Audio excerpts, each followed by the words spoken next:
जी बेटा आवाज आ रही है? नौशीन आवाज आ रही है? जी फोर्थ ईयर इवनिंग।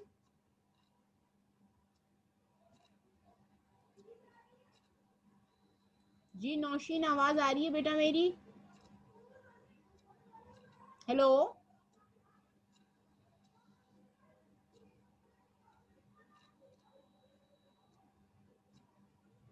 आवाज आ रही है बेटा मेरी? हेलो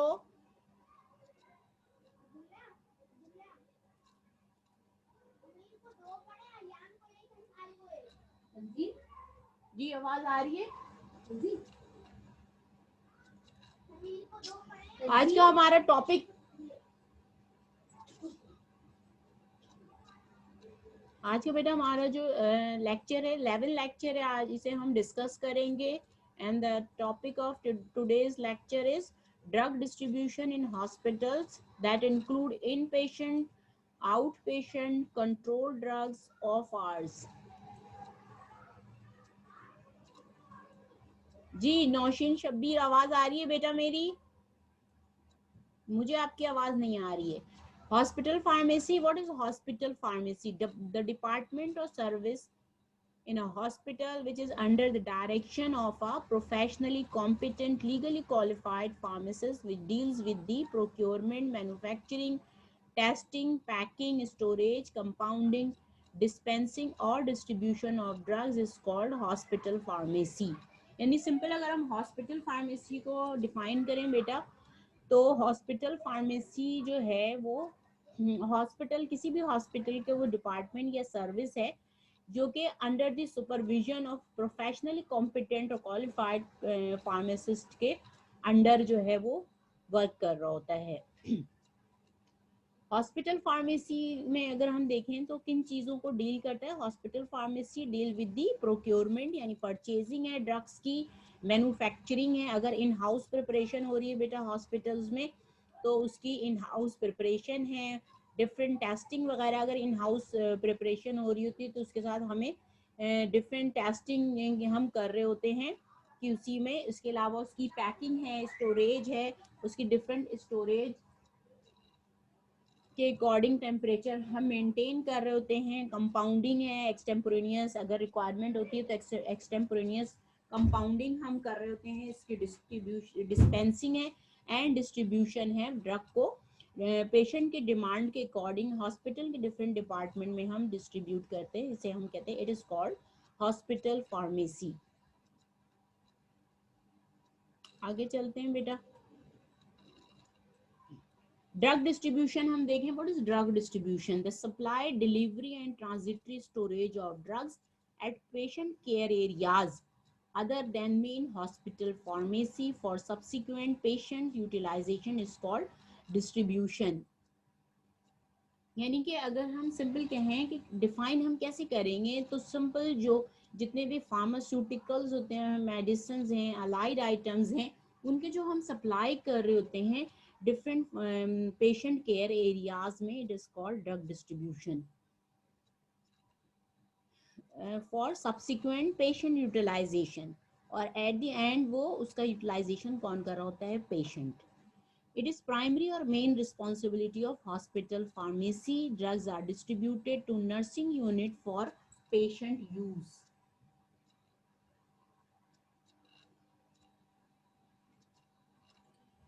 ड्रग्स अगर हम ये कहते हैं कि ड्रग डिस्ट्रीब्यूशन जो है वो मेन रिस्पॉन्सिबिलिटी होती है किसकी? हॉस्पिटल फार्मेसी की। The drugs are distributed to nursing unit for patient use, और फिर हॉस्पिटल फार्मेसी से वो नर्सिंग यूनिट में डिस्ट्रीब्यूट कर दी जाती हैं फॉर सब्सिक्वेंट पेशेंट यूटिलाइजेशन के लिए। ड्रग डिस्ट्रीब्यूशन सिस्टम हमारे पास कौन कौन से हैं बेटा? Drug distributed either by floor stock system, unit dose system. अगर हम देखें तो जो दो मेन हमारे पास सिस्टम है ड्रग डिस्ट्रीब्यूशन के, वो है हमारे पास floor stock system and unit dose system.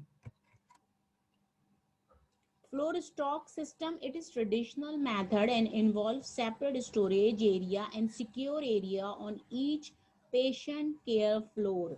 बेटा as the name indicate floor stock system, यानी डिफरेंट पे जो फ्लोर होते हैं अकॉर्डिंग टू जो भी हॉस्पिटल का जितना कवर्ड एरिया होता है और डिफरेंट टाइप्स के नंबर ऑफ डिपार्टमेंट्स के अकॉर्डिंग टू पेशेंट के हिसाब से हॉस्पिटल के डिफरेंट फ्लोर्स एरिया या डिफरेंट डिपार्टमेंट पेशेंट्स के बना दिए जाते हैं, जहाँ पर according to patient need drug को डिस्ट्रीब्यूट किया जाता है और एक ट्रेडिशनल मेथड है, इसलिए हम इसे कहते हैं फ्लोर स्टॉक सिस्टम, जहाँ पे जो पेशेंट की नीड के अकॉर्डिंग ड्रग जो होती है वो डिस्ट्रीब्यूट की जाती है, वहाँ पे वो स्टोर होती है और अकॉर्डिंग टू पेशेंट नीड उसे वहाँ से टाइम टू टाइम ट्रांसफर किया जाता है या सप्लाई किया जाता है। आगे चलते हैं, सेकेंड मेथड जो हमारे पास था unit dose system. The unit dose distribution system has largely replaced floor stock system since this system reduces medication errors.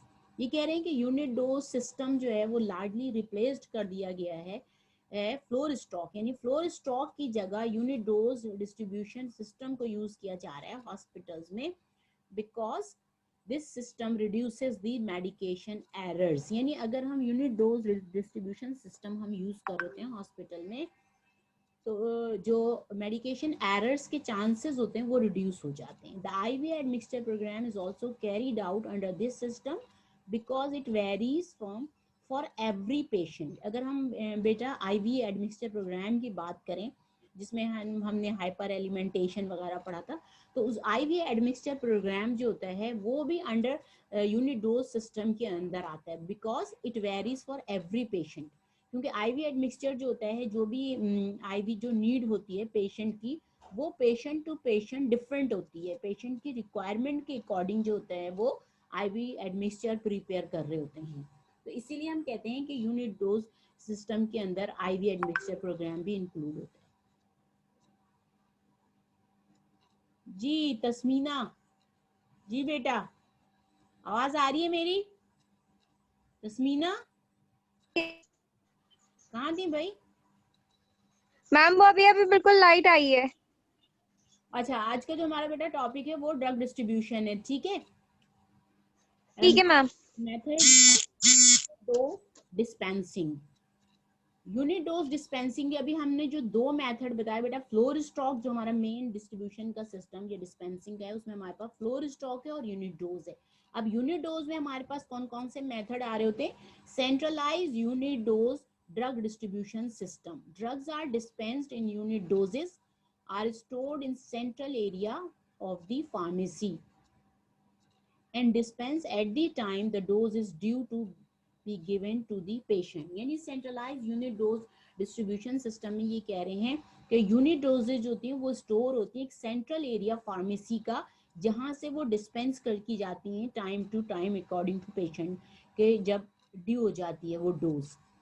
Drugs are transferred from the pharmacy to the indoor patient by medication cards. Different medication cards होते हैं जिसके according जो है वो, जिसके through drug transfer कर दी जाती है सेंट्रलाइज एरिया से पेशेंट के रिक्वायरमेंट के अकॉर्डिंग उस डिपार्टमेंट में। सेंट्रलाइज यूनिट डोज डिस्पेंसिंग, यहाँ पे हमने देख लिया कि एक सेंट्रलाइज एरिया है हॉस्पिटल फार्मेसी का, जहाँ पर जो है जहाँ से जो होती है वो डिस्पेंस की जाती है time to time according to patient need. उसके बाद आ रहा है सेकेंड जो है वो डिसेंट्रलाइज यूनिट डोज डिस्पेंसिंग है हमारे पास।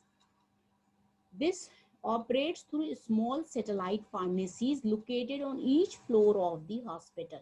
यानी कि आपने पढ़ा था कि बेटा अगर बड़े हॉस्पिटल होते हैं तो वहां पर अगर इजी नहीं होता, यानी नंबर ऑफ डिपार्टमेंट्स ज्यादा हैं वहां पर, नंबर ऑफ फ्लोर ज्यादा है, नंबर ऑफ पेशेंट जाहिर है ज्यादा होते हैं, तभी जो होता है वो हम डिफरेंट डिपार्टमेंट्स हॉस्पिटल में बन जाते हैं या डिफरेंट फ्लोर्स होते हैं।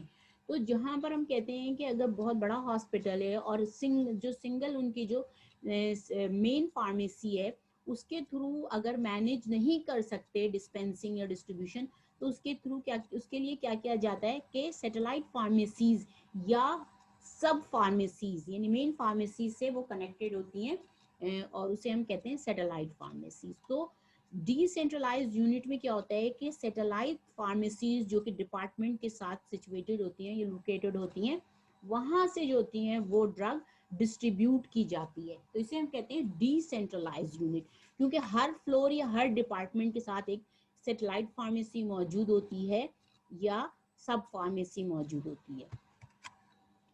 सबसे पहले हम आते हैं dispensing to in patient. In patients are those patient who require hospitalisation, that is get admitted in the hospital, stay there requires at least one overnight stay or more than 24 hours। ये कह रहे हैं कि dispensing to in patient, सबसे पहले तो इन patient क्या है, वो पेशेंट जिन्हें हॉस्पिटलाइजेशन की जरूरत होती है, जो कि मिनिमम 24 आवर्स स्टे करते हैं और ओवरनाइट स्टे करते हैं हॉस्पिटल में, तो उन्हें हम कहते हैं इन पेशेंट। और उन पेशेंट को जो ड्रग हम डिस्पेंस कर रहे होते हैं तो उसे हम कहते हैं डिस्पेंसिंग टू इन पेशेंट। ठीक है, there are 4 systems in general use for dispensing drugs for inpatient, they may be classified as follows।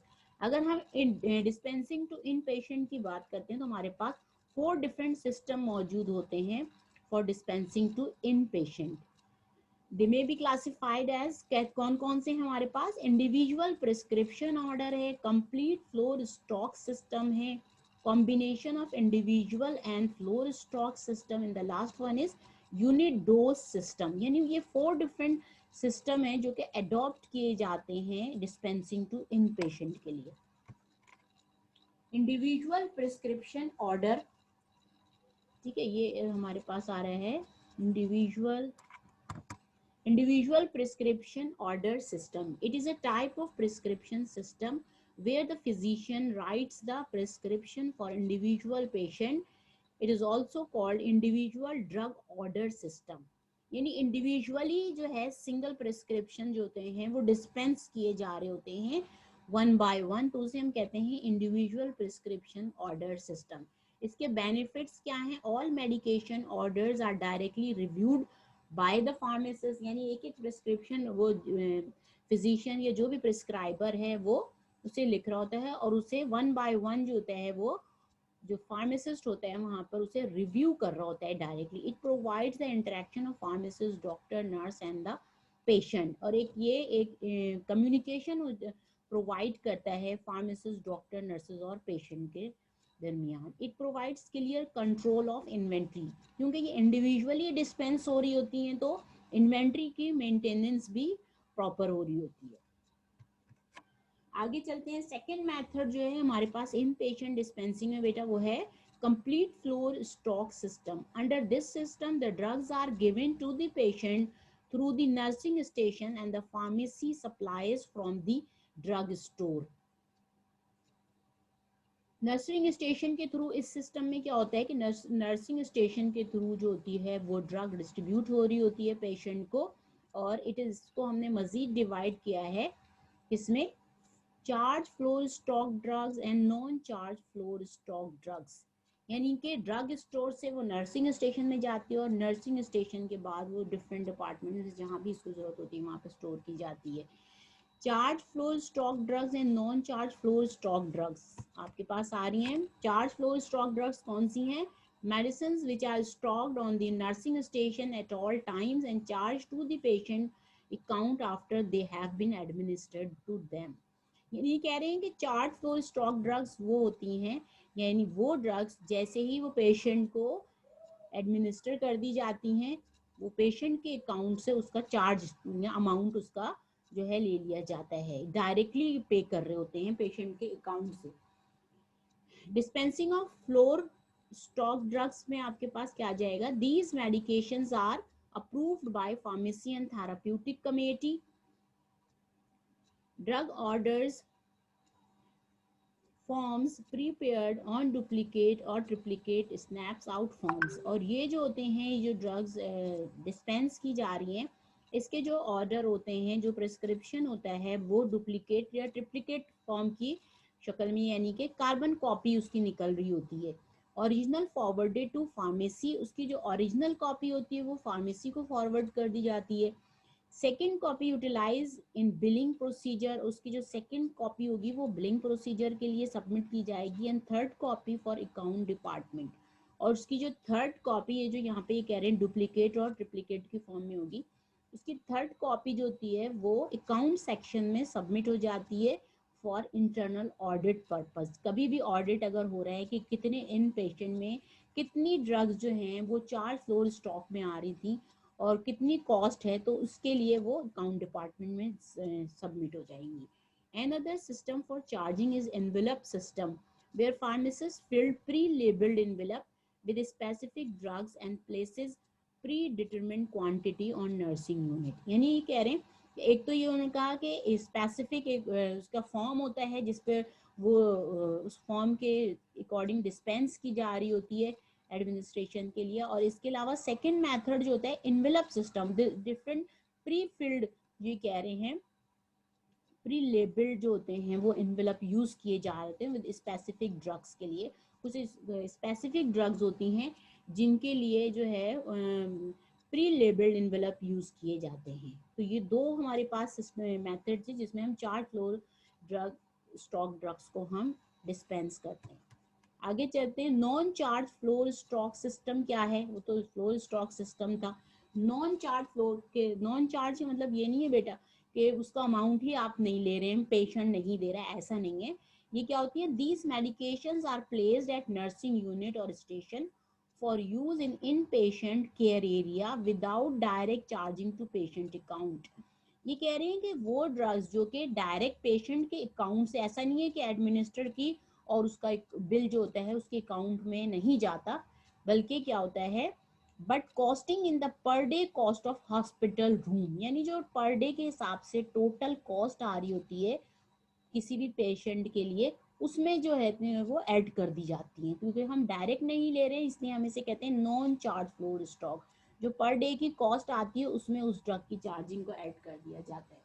और चार्ज में क्या होता है, डायरेक्ट उसके अकाउंट में, जैसे ड्रग एडमिनिस्टर होगी उसका बिल उसके अकाउंट में चला जाएगा और उस अकाउंट से जो होते हैं वो पैसे उसके वहां से आप ले लेते हैं।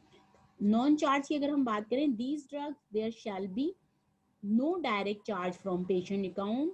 ठीक है, यही मैंने बताया कि डायरेक्ट पेशेंट के अकाउंट से हम नहीं ले रहे होते इसकी चार्जिंग या इसका अमाउंट या इसकी कॉस्ट, बल्कि per day cost of hospital में उसका ऐड कर दिया जाता है।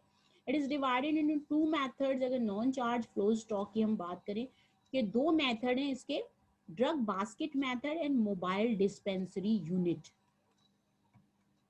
ड्रग बास्केट मेथड क्या है, nurse fill a requisition form for delivery of drugs at their floor, यानी नर्सेज जो होती हैं जो भी रिक्विजिशन फॉर्म आ रहे होते हैं उसके अकॉर्डिंग उसको फिल कर रही होती हैं।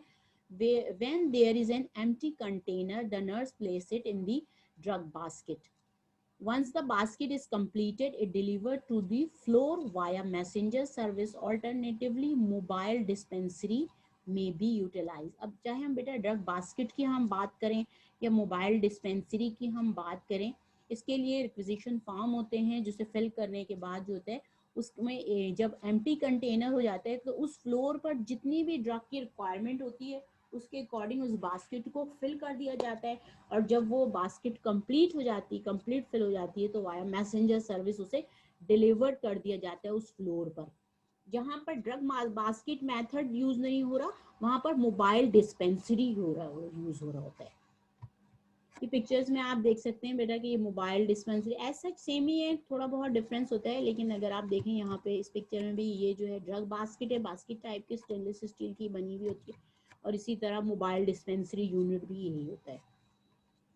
आगे चलते हैं, combination of individual and floor stock system. ये क्या है, it is the combination of two systems. It is a type of drug distribution system in which primary means of dispensing is individual order system but also utilize a limited floor stock. Nowadays this type of dispensing method is used in majority of hospitals. यानी अगर हम third system की बेटा हम बात कर रहे हैं तो ये कॉम्बिनेशन है इंडिविजुअल, पहला आपने पढ़ा इंडिविजुअल डोज था, और सेकंड जो था फ्लोर स्टॉक था। फिर फ्लोर स्टॉक में मजीद जो हमने डिवाइड कर दिया था चार्ज और नॉन चार्ज, फिर चार्ज को भी मजीद हमने डिवाइड किया, नॉन चार्ज को भी डिवाइड किया। अब हम थर्ड मेथड की तरफ आते हैं कि combination of individual and floor stock. Some hospitals जो होते हैं वो दोनों मेथड यूज कर रहे होते हैं, इंडिविजुअल ड्रग सिस्टम भी, ऑर्डर सिस्टम भी यूज हो रहा होता है, और फ्लोर स्टॉक यानी मेजॉरिटी वो जो यूज कर रहे होते हैं डिस्पेंसिंग का मेथड वो इंडिविजुअल ऑर्डर सिस्टम यूज कर रहे होते हैं, बट सम टाइम जो होता है फ्लोर स्टॉक सिस्टम भी यूज कर रहे होते हैं। तो इसीलिए हम इसको कहते हैं combination of individual and floor stock system.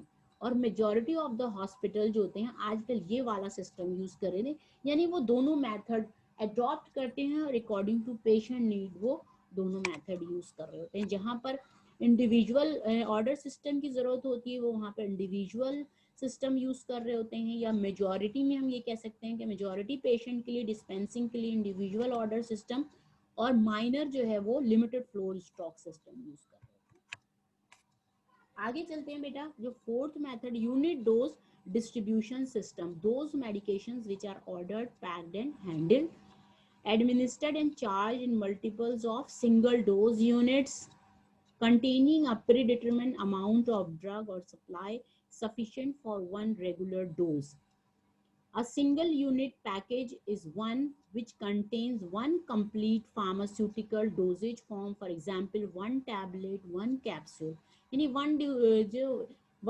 ये कह रहे हैं यूनिट डोज डिस्ट्रीब्यूशन सिस्टम में इंडिविजुअली जो होते हैं वो डोज पैक होती है, सिंगल डोज जो होती है चाहे उसमें वन टैबलेट है वन कैप्सूल चाहे, तो वो इंडिविजुअली जो होते हैं बेटा वो पैक होते हैं। आगे चलते हैं, ये हमारे पास बेटा अभी जो हमने ये वाइंड अप किया ये डिस्पेंसिंग टू हमारे पास था इन पेशेंट। अब हम नेक्स्ट पे जा रहे हैं dispensing to outpatient. Out patient में अगर हम देखें तो हमारे पास है इंडिपेंडेंट आउट पेशेंट फार्मेसी, और सेकेंड मेथड जो है in and out patient combined pharmacy. Independent outpatient pharmacy means के वो डिफरेंट मेथड्स यूज कर रहे होंगे इंडिपेंडेंट, और वहां पर सिर्फ आउट पेशेंट की ही ड्रग डिस्पेंसिंग हो रही होगी। नंबर वन मेथड तो इन्होंने कह दिया। सेकंड में जो हो रहा है in and out patient combined pharmacy, यानी या तो उन्होंने एक सेपरेट फार्मेसी कर दी है उसमें जहां पर सिर्फ आउट पेशेंट डिस्पेंसिंग हो रही है, या उन्होंने ये क्या होता है कि इन एंड आउट कंबाइंड वो फार्मेसी बना लेते हैं। ये डिपेंड करता है कि हॉस्पिटल का कवर्ड एरिया बेटा कितना है, नंबर ऑफ डिपार्टमेंट्स कितने हैं, कितने पेशेंट है, कितनी वहाँ पे डिस्पेंसिंग हो रही है, उस हॉस्पिटल की नीड के अकॉर्डिंग, पेशेंट की नीड के अकॉर्डिंग, या वो तो independent outpatient pharmacy use करते हैं या कंबाइंड फार्मेसी यूज कर रहे हैं। अच्छा, कंबाइंड में भी फिर ये कह रहे हैं combined pharmacy with one window, and second method जो है वो combined pharmacy with separate window, यानी कि अगर तो वो कंबाइंड यूज कर रहे हैं फार्मेसी तो उसमें वन विंडो भी हो सकती है, यानी एक ही फार्मेसी है इन एंड आउट पेशेंट का और एक ही विंडो बनाया गया है, उसी एक विंडो से इन पेशेंट और जो उनके आउट पेशेंट है दोनों को वहां से डिस्पेंस कर रहे होते हैं।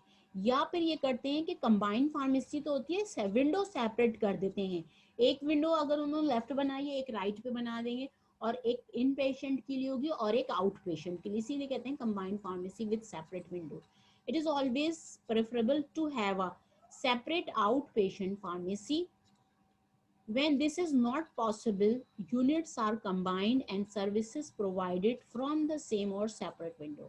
ये कह रहे हैं वैसे तो प्रेफरेबल ये होता है, ये ज़्यादा सूटेबल होता है कि आउट पेशेंट फार्मेसी सेपरेट कर दी जाए, लेकिन जहाँ पे फिजिबल नहीं है, यानी उनका कवर्ड एरिया उनके पास इतने नहीं है, या इतनी ज़्यादा डिस्पेंसिंग नहीं हो रही है उस हॉस्पिटल में, नंबर ऑफ पेशेंट इतने ज़्यादा नहीं है कि इन एंड आउट को सेपरेट किया है, तो वहाँ पर वो क्या करते हैं कि इन एंड आउट कंबाइंड फार्मेसी बना देते हैं, और उसके लिए कह रहे हैं कि units are combined and services provided, जहां पर यूनिट कंबाइन कर देते हैं और सर्विसेज जो प्रोवाइड करती है वो सेम विंडो से भी कर सकते हैं और सेपरेट विंडो से। तो ये हमारा था डिस्पेंसिंग टू आउट पेशेंट। अब हम आ रहे हैं dispensing of controlled substances. The dispensing of controlled substances from pharmacy follows the same procedure as that of used for other drugs but requires more stringent controls. Ji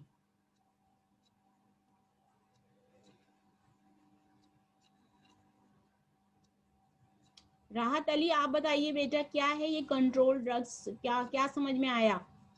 recorded lecture बेटा आप सुन चुके हैं, इसके अलावा जो है इसकी पावर पॉइंट भी मैंने अपलोड की हुई है। बताएं राहत, आप बताइए राहत अली क्या समझ में आया डिस्पेंसिंग ऑफ कंट्रोल्ड सब्सटेंसेस से? जी आवाज आ रही है मेरी? फोर्थ इवनिंग जी बेटा यस मैम आ रही है। बताएं dispensing of controlled substances. Recorded lecture सुन लिए आप लोगों ने सारे मेरे? जितने भी हैं न्यूमेरिकल्स वगैरह देखे बेटा अभी तक आप लोगों ने नहीं देखे? जी नहीं मैम, अभी नहीं देखे। क्यों नहीं देख रहे हो भाई, ये बताओ मुझे, क्या करोगे? कितने दिन रह गए? फर्स्ट फैब से इंशाल्लाह ताला यूनिवर्सिटी खुल जाएगी, और फिर अब आप लोगों को पता है आपको कोर्स भी इंशाल्लाह कंप्लीट हो जाएगा। मैम अभी असाइनमेंट्स वगैरह चल रहे हैं, सबके असाइनमेंट सबमिट करने हैं, इस वजह से टाइम ही नहीं मिल रहा। अब क्या करें, अब तो मैं एक टेस्ट और लेने वाली हूँ, इरादा है देने का तुम लोगों का? क्या चाह रही, लूँ एक टेस्ट यस और? मैम, इरादा तो है। न्यूमेरिकल का टेस्ट ले लूँ एक? मैंने दो मैम कब लेंगी आप? बेटा 2 लेक्चर्स में मैंने जो है ना वो, या तो अगर तो फर्स्ट फैब से खुल रही है इंशाल्लाह ताला, तो फिर मैं जो ना फिजिकली ले लूंगी तुम लोगों को, ठीक है? और अगर नहीं खुलती है तो फिर देखते हैं कि क्या होता है, इंशाल्लाह खुल जाएगी, या तो फिर यूनिवर्सिटी खुलने के बाद लेंगे, ठीक है? चले हम चलते हैं। डिस्पेंसिंग ऑफ कंट्रोल्ड सब्सटेंसेस, ये कह रहे हैं कि कंट्रोल्ड सब्सटेंसेस के लिए जो डिस्पेंसिंग के मेथड है वो एज सच जो डिफरेंट ड्रग्स अदर ड्रग्स हैं वही होते हैं, वही मेथड हम यूज कर रहे होते हैं, बट रिक्वायर मोर स्पेसिफिक और स्ट्रिंजेंट कंट्रोल हमें चाहिए, स्ट्रिक्ट कंट्रोल उन ड्रग्स के लिए हमें चाहिए। मेथड वही यूज कर रहे थे जो डिफरेंट हमने अभी आपने इन पेशेंट और आउट पेशेंट के लिए हमने पढ़े, वही मेथड हम डिस्पेंसिंग के लिए हम यूज कर रहे होते, लेकिन स्ट्रिक्ट कंट्रोल्स की जरूरत होती है ताकि ड्रग का अब्यूज ना हो, मिस यूज ना हो। अब मोर स्ट्रिक्ट देखें आगे ये यही कह रहे हैं, अब more strict control is needed because stocking, handling and distribution of controlled drugs have the risk of drug abuse, कि अगर आप उसके जो है बहुत ज़्यादा स्ट्रिक्ट कंट्रोल नहीं होगा, चाहे उसकी स्टॉकिंग कर रहे हो, हैंडलिंग कर रहे हो, डिस्ट्रीब्यूशन कर रहे हो, तो उसमें चांसेस हैं ड्रग एब्यूज के, ठीक है? Dispensing of what supply to patients, dispensing to employees, dispensing of controlled drugs for home use during pharmacy off hours। ये कह रहे हैं कि dispensing of what supply to patient, यानी कि जो dispensing हो रही है patient के लिए वो ward के लिए हो रही है, इसलिए नहीं हो रही है कि वो पेशेंट वो मेडिसिन घर ले जाएं और घर पे यूज करें, ऐसा सच नहीं है। हाँ, इमरजेंसी कंडीशन में ऐसा होता है कि वो जो डिस्पेंस हो रही है बिकॉज ऑफ एनी इमरजेंसी वो घर पे लेके जाके यूज कर सकते हैं, ठीक है? इसके अलावा डिस्पेंसिंग टू एम्प्लॉयज, वो जो हॉस्पिटल में जो डिस्पेंसिंग हो रही है कंट्रोल ड्रग्स की, वो वहाँ के जो एम्प्लॉयज होते हैं उसके लिए नहीं होती कि वहाँ के एम्प्लॉयज भी ऐसा उसे यूज करना शुरू कर दें, ठीक है? जो वो पेशेंट एडमिटेड पेशेंट होते हैं उनके लिए डिस्पेंसिंग हो रही है कंट्रोल सब्सटेंसेस की। Dispensing of control drugs for home use during pharmacy of hours, अगर कंट्रोल सब्सटेंसेस की डिस्पेंसिंग ऑफ आवर्स में हो रही है तो वो फिर उसे घर पे यूज कर सकते हैं। ऑफ आवर्स फार्मेसी का क्या मतलब है जी बेटा, कौन बताएगा? जी अरीबा आप बताएंगी? कौन बताएगा ऑफ मैम आवर्स डिस्पेंसिंग क्या होती है? मैम जी कौन बताएगा? मैम जब फार्मेसी क्लोज हो जोर चुकी से होती है बोलो उसकी बेटा, टाइम। आवाज बहुत आहिस्ता आ रही है मुझे, जोर से बोलो जरा। मैम जब फार्मेसी बंद हो चुकी होती है तो उसके बाद अगर कोई पेशेंट होता है तो फिर उसको हम थ्रू कॉल या फिर कॉल करके जो गाइड करते हैं वो उसको ऑफ ठीक है, आवर। हाँ गुड जी। ऑफ आवर्स फार्मेसी का मतलब बेटा ये होता है ड्यूरिंग फार्मेसी ऑफ आवर्स, के बहुत से ऐसे हॉस्पिटल होते हैं बिकॉज ऑफ एनी रीजन, हो सकता है कि वो 24 आवर्स फार्मेसी ओपन ना हो, ठीक है? तो उस टाइम जो डिस्पेंसिंग हो रही होती है उसे हम कहते हैं ऑफ आवर्स डिस्पेंसिंग। उसके डिफरेंट मेथड्स हैं जो कि मैंने आपको प्रीवियस लेक्चर में पढ़ाए हुए हैं, ठीक है?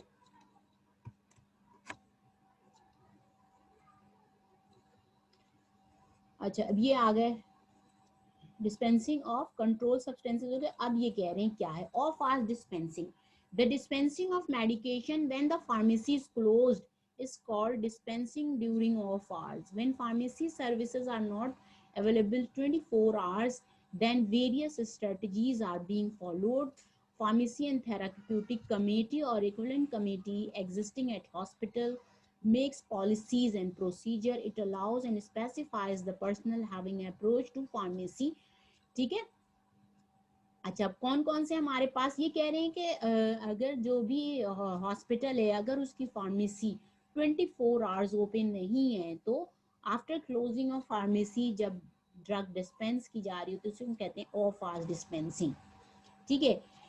इसके लिए फार्मेसी एंड थेराप्यूटिक कमेटी जो कि हॉस्पिटल में मौजूद होती है, या कोई भी उससे इक्विवेलेंट कमेटी और डिफरेंट कमेटी भी, करंट प्रैक्टिस कमेटी भी मैंने आपको पढ़ाई थी बेटा, वो डिफरेंट कमेटीज जो होती हैं वो हॉस्पिटल के लिए डिफरेंट पॉलिसीज और प्रोसीजर्स बनाती हैं, जिसके अकॉर्डिंग जो होती है वो ड्यूरिंग ऑफ फास्ट डिस्पेंसिंग हो रही होती है।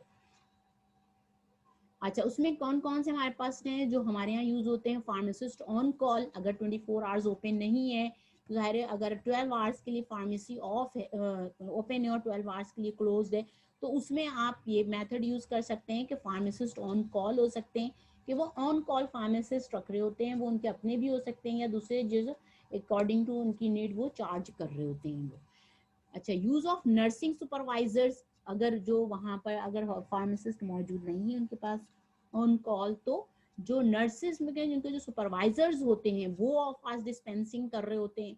इसके अलावा emergency boxes and night drug cabinets, इसके अलावा हॉस्पिटल में जो होते हैं कुछ बॉक्सेस और नाइट कैबिनेट्स बना दिए जाते हैं, जिसमें ड्रग जो होती है वो लेबल के साथ और डोज के साथ उन कैबिनेट्स में मौजूद होती है, जो इमरजेंसी कंडीशन में या रात के टाइम जो होते हैं वो उसे बॉक्सेस को या उन कैबिनेट्स को हम यूज करते हैं, उसे हम कहते हैं emergency boxes and night drug cabinets. इसके अलावा एक्सटेंडिंग फार्मेसी सर्विसेज आवर्स, अगर पॉसिबल है कि वो अपनी टाइमिंग बढ़ा दें, 12 के बजाय वो 24 आवर्स कर दें या 18 आवर्स, तो इस तरह भी एक्सटेंड करके भी फार्मेसी सर्विसेज को हम और फास्ट डिस्पेंसिंग में हम कर सकते हैं। इसके अलावा डिस्पेंसिंग बाय फिजिशियंस, यानी अगर फार्मासिस्ट अवेलेबल नहीं है तो बहुत से हॉस्पिटल में सम टाइम ऐसा होता है कि इमरजेंसी कंडीशन में वहां पर जो फिजिशियंस होते हैं वो खुद डिस्पेंसिंग कर रहे होते हैं। आगे चलते हैं। The subsequent policies are being used globally, यानी कि अगर आप पूरी दुनिया में हम देखते हैं कि कौन कौन से मेथड, तो वही हैं जो हमारे यहाँ यूज होते हैं, इसमें भी वही आ रहा है बेटा। Pharmacist on call, use of nursing supervisors, emergency जो है boxes, night drug cabinets, extending pharmacy service hours, dispensing by physicians, purchase services. अच्छा, परचेज सर्विसेज भी आप कर सकते हैं कि अगर आपके यहाँ फार्मेसी बंद है और अगर कहीं करीब कोई स्टोर, वहाँ से भी आप परचेज कर सकते हैं अगर डिस्पेंसिंग की ज़रूरत है, इमरजेंसी है। इसके अलावा टेली फार्मेसी के थ्रू भी जो होती है डिस्पेंसिंग हो रही होती है। What is telepharmacy? Telepharmacy is defined as the delivery of pharmaceutical care via telecommunications and information technologies to patient in locations where they may not have direct contact with a pharmacist, according to the National Association of Board of Pharmacy। ये कह रहे हैं कि वो areas जहाँ पर जो है जिनका डायरेक्ट जो पेशेंट से कांटेक्ट नहीं हो सकता फार्मासिस्ट का, या वहाँ पर, तो उनको जो आप डिस्पेंस कर रहे होते हैं वो टेलीकम्युनिकेशन के अकॉर्डिंग या डिफरेंट इंफॉर्मेशन टेक्नोलॉजी के थ्रू जो होता है वो पेशेंट को डिस्पेंसिंग कर रहे होते हैं ड्रग की। ठीक है, तो ये डिफरेंट मेथड्स थे बेटा जो कि आपने डिस्पेंसिंग के हमने पढ़ा, जिसमें हमारे पास कौन कौन से मेथड थे? जी जल्दी रिपीट कीजिए।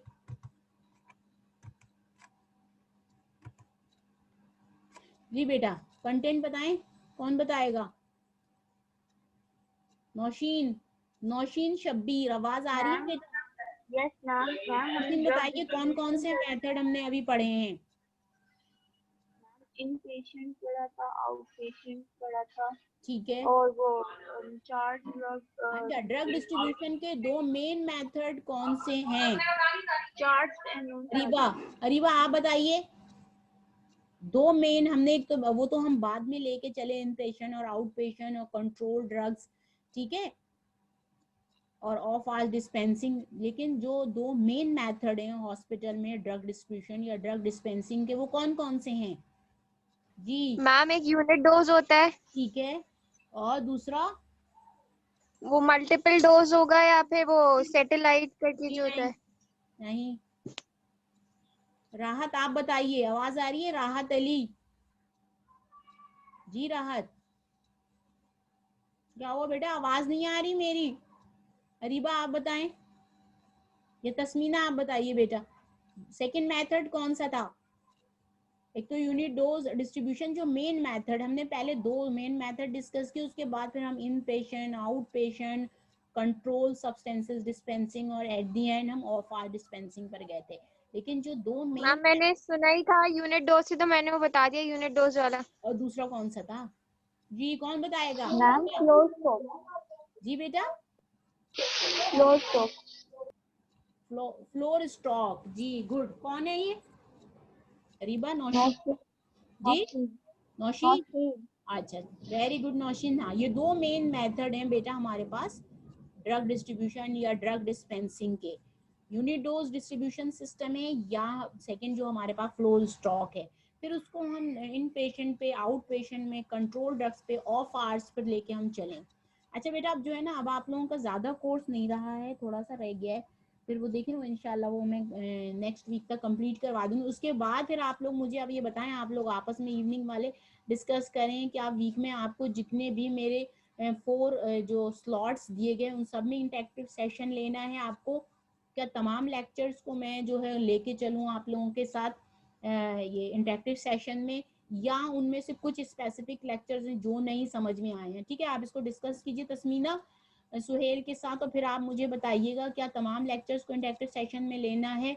तो फिर नेक्स्ट वीक से मैं सारी क्लासेस लूंगी। अगर आप ये समझते हैं कि कुछ स्पेसिफिक लेक्चर्स हैं जो नहीं समझ में आए हैं, तो उनको फिर मैं लेके चलूंगी। ठीक है बेटा? ठीक है मैम, ठीक है, चलें, ठीक है, अल्लाह हाफिज।